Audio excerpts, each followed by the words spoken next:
A plane from Argentina's national airline carrying thousands of doses of Russia's Sputnik V vaccine. The event was shown on most major television networks in the country.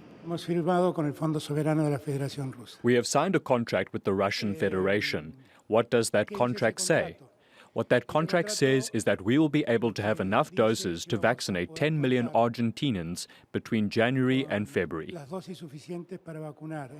Even though that deadline has passed and 10 million doses are yet to arrive in Argentina, Russia has become a crucial vaccine supplier for Latin America. Last year, as developed nations closed deals with large laboratories for vaccines, countries in the region turned to Russia through fear of being left behind. Argentina was one of the first countries in the region to send a special delegation to Moscow. It later translated thousands of documents related to the vaccine into Spanish in order to get the vaccine approved as soon as possible. It later on shared that information with other countries in Latin America like Mexico and Bolivia. At the beginning, people here in Argentina looked at the Sputnik V vaccine with doubt. Now they're waiting in line to get inoculated.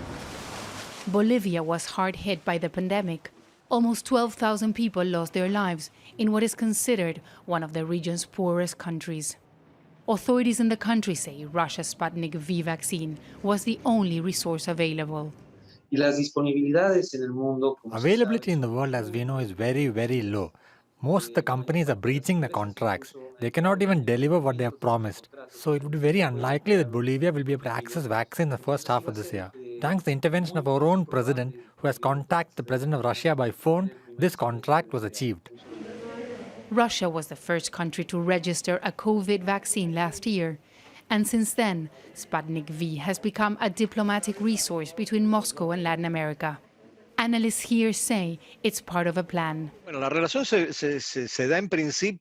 The relationship with Russia has to do with an objective of Russia's foreign ministry, with Putin, of projecting his presence in the region, occupying areas where the United States is missing, but also as a way to compensate the presence of the US at the border with Russia in Ukraine, the Western presence in a way. It means being in the United States' backyard. There's also the economic aspect.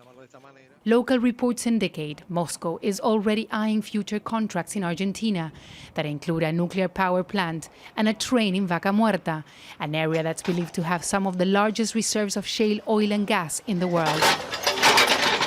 But for now, there is a pandemic. And for many countries in the region, the Sputnik V is the only chance to prevent further loss of life. Teresa, Al Jazeera, Buenos Aires.